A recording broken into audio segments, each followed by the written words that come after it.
जी दोस्तों, आज का हमारा टॉपिक है फायर सेफ्टी, जिसमें मज़ीद आज हम सीखेंगे elements of fire, fire triangle क्या होती है, classes of fire and use of fire extinguisher by using pass rule. Video में आगे जाने से पहले जो लोग न्यू हैं वो चैनल को लाइक शेयर सब्सक्राइब कर दें। तो चलें बढ़ते हैं टॉपिक की तरफ। सबसे पहला है जी फायर। What is fire? आग क्या होती है?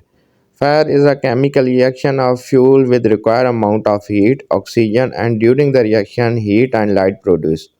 इसका मतलब यह है कि फायर ऐसी चीज़ है जिसमें हीट, फ्यूल और ऑक्सीजन का कम्बिनेशन होता है और ये एक चेन रिएक्शन बनता है।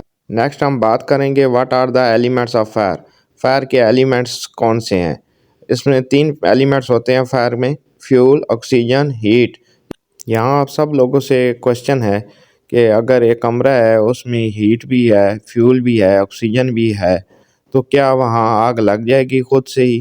तो इसका आंसर है नो, क्योंकि जब तक ये आग का एक केमिकल रिएक्शन नहीं होता हीट, फ्यूल, ऑक्सीजन का, तब तक फायर नहीं होती। तो जब हम देखते हैं कि जब हमारे पास फ्यूल भी मौजूद है, ऑक्सीजन भी है, हीट भी है, but not present of chain reaction, then there is no fire.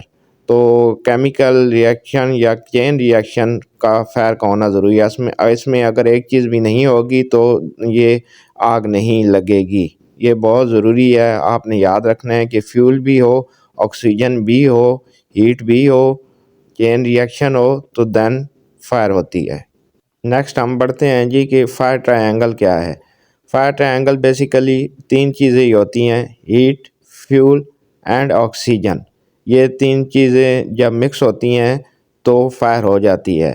लेकिन यहाँ एक चीज़ बहुत ज़रूरी है आपकी समझने के लिए कि ये 3 चीज़ें मौजूद होंगी, लेकिन जब तक केमिकल रिएक्शन नहीं होगा तो फायर नहीं होगी।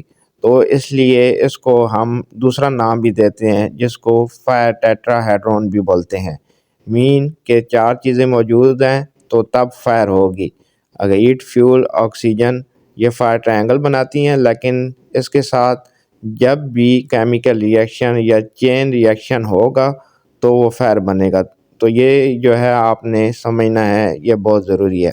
अगर एग्जांपल लेते हैं कि फायर है, उसमें फ्यूल है, ऑक्सीजन है, हीट है, चेन रिएक्शन। अगर इसमें एक चीज़ नहीं है, मतलब फॉर एग्जांपल फ्यूल नहीं है, तो ऑक्सीजन भी मौजूद है, हीट भी है, चेन रिएक्शन भी है, लेकिन तब तक ये आग नहीं लगेगी।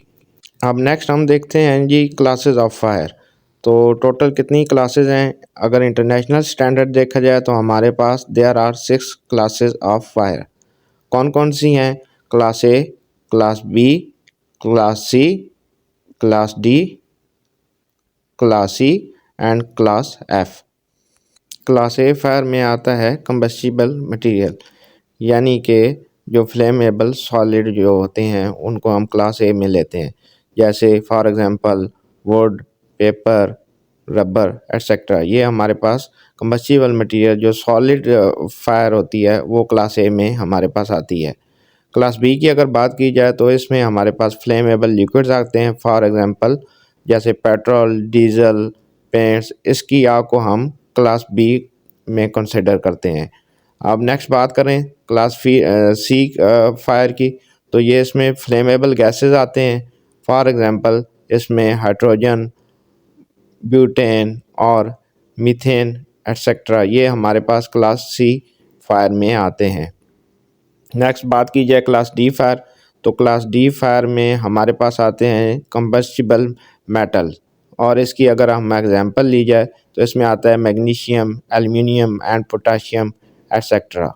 क्लास ई फायर की अगर बात की जाए तो इसमें हमारे पास इलेक्ट्रिकल फायर आती है, जिसमें for example computer, electrical equipments जो भी है वो सारा हम क्लास ई फायर में देखते हैं।